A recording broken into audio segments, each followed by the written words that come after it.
Lauren Becker left the store with groceries in the back seat. At first, that meant nothing. A normal errand, a quiet suburban night, a house waiting at the end of the drive. That is how cases like this begin. Not with sirens, not with flashing lights, with something ordinary enough to be ignored. When Detective Elena Ruiz first reviewed the timeline, that was all she saw. A grocery receipt, a return home, a vehicle entering the garage. Nothing looked urgent. Then detectives found a second stop later that night, a gas station. Ruiz placed that gas station still beside the grocery receipt and the garage frame. And the night changed shape, because now it had sequence, movement, purpose. The grocery trip was no longer the whole story. It was only the part that looked normal. Then detectives recovered deleted messages from main_character_001's phone. Most were damaged, but one line survived. She found out. That message changed everything, because it gave the argument a motive. The night was no longer only about where Lauren went. It was about what Lauren learned. The messages led detectives to a contact named Kelsey. And suddenly the case became more intimate, more dangerous. Ruiz believed Lauren saw enough on the phone to understand what had been hidden from her. Not a confession, not a long explanation. Just one glance, one screen, 1 second. One truth she could not unsee. That was the moment the room changed. The Becker kitchen was no longer the setting for an argument. It became the setting for exposure. Detectives reconstructed the next moments carefully. A confrontation near the island, voices rising, control slipping. Then a ceramic bowl shattered on the floor.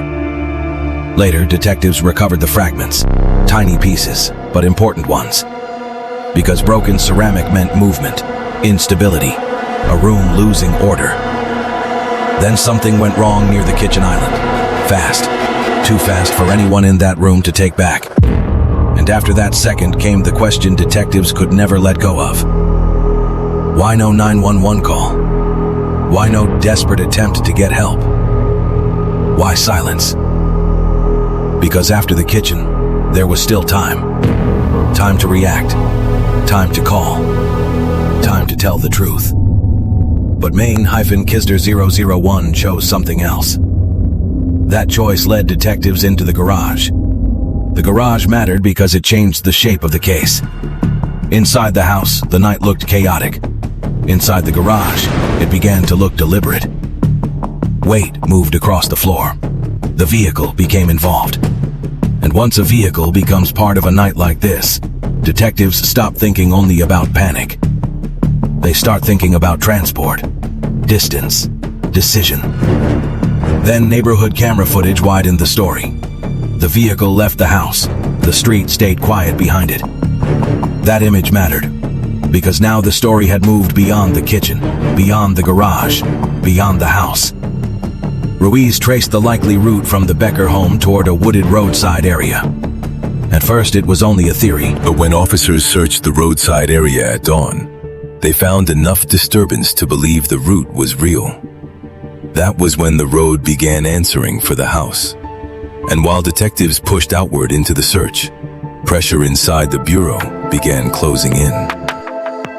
Main_character_001 sat in the interview room under neutral light, trying to stay calm, trying to sound measured, trying to keep the night under control. But detectives noticed the body before they trust the words. They noticed the hands, the breathing, the silence.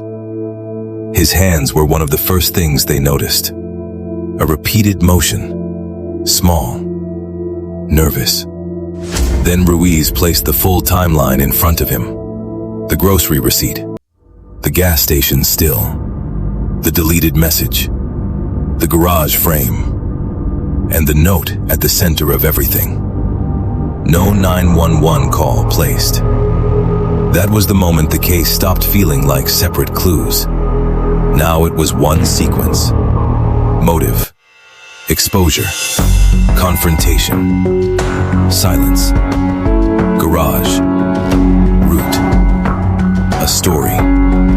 The next layer came from the vehicle. Trace material recovered from the cargo area began to support what detectives already suspected about the garage.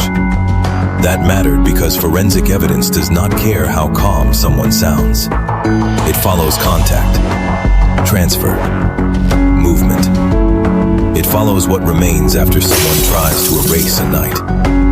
And detectives believed there had been an attempt to erase it. A rushed cleanup.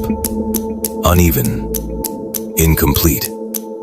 That mistake mattered, because panic nearly always leaves something behind. By then, Ruiz was no longer deciding whether the case was real. She was deciding when the pressure was complete. She watched him through the observation glass. Inside the room, he sat with the evidence spread in front of him. And sometimes silence does more damage than questioning. Because once the room goes quiet, the timeline gets louder.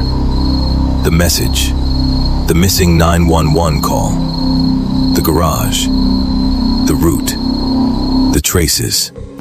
Each piece kept saying the same thing. This night did not fall apart all at once.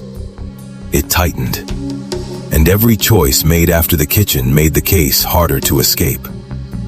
When Ruiz returned, she brought one more image with her. The roadside search photo. Simple, cold, unemotional. But when he saw it, something in his face shifted. Only slightly, but enough. Enough for Ruiz to know the road had reached him. Outside the room, official process was already beginning. Paperwork, procedure, quiet movement in the hallway. By then, the evidence covered more of the table than his version of events did. That was how Ruiz understood the case at the end. A man sitting smaller and smaller while the truth around him grew larger and larger. And by sunrise, the Becker house looked ordinary again. That was the most disturbing part. The same front walk, the same quiet street, the same suburban stillness. Only now there was police tape at the entrance and a full case standing behind it. Lauren Becker came home with groceries. That was how the night began. By morning, Detective Elena Ruiz had a motive, a timeline, a missing 911 call, a garage sequence, a roadside route, forensic trace evidence, and a story that no longer needed help from the man who tried to outlast it. Because in the end, the house stayed quiet. The evidence did not. And by sunrise, the truth was assembled.